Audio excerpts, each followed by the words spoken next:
Hello friends, स्वागत है आपका कुकिंग विद अनु में। और आज हम बना रहे हैं एकदम स्ट्रीट फूड बटाटा पोहा। तो सबसे पहले यहाँ पर हम लेंगे 2 कटोरी पोहा और उसे हम एक बार धो देंगे।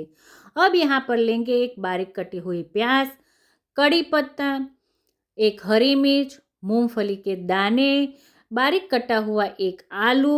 अब यहाँ पर हम लेंगे तेल, जिसमें डालेंगे हम राई, जीरा और कड़ी पत्ता, एक हरी मिर्च और मूंगफली के दाने, थोड़ी सी हल्दी और उसमें डाल देंगे आलू, थोड़ा सा कर देंगे सोटे। अब उसमें डाल देंगे नमक ताकि आलू जल्दी से सॉफ्ट हो जाए।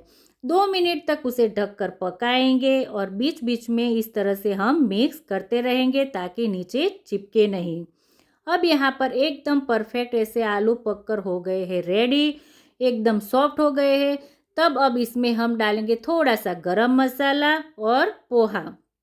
तो यहाँ पर हम एक बार पोहा डाल देंगे और उसे अच्छी तरह से कर देंगे मिक्स। जब ये एकदम परफेक्ट ऐसे मिक्स हो जाए तब इसमें हम डालेंगे एक नींबू का रस और स्वाद अनुसार नमक।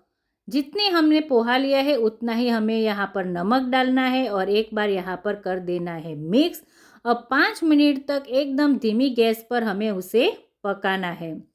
अब यहाँ पर हम लेंगे 2 चम्मच पीसी हुई शुगर और उसे हम कर देंगे एक बार मिक्स और यहाँ पर हम गैस को कर देंगे बंद। तो यहाँ पर एकदम खिले खिले ऐसे पोहा बनकर हो गए हैं रेडी।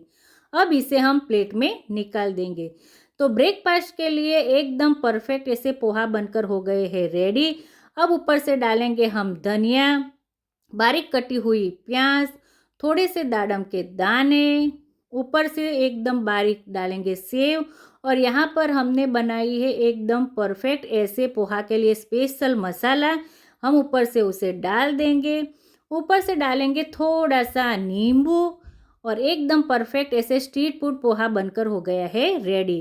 तो अगर आपको मेरी रेसिपी अच्छी लगी हो तो प्लीज़ मेरी वीडियो को लाइक करें, शेयर करें और सब्सक्राइब करना ना भूलें।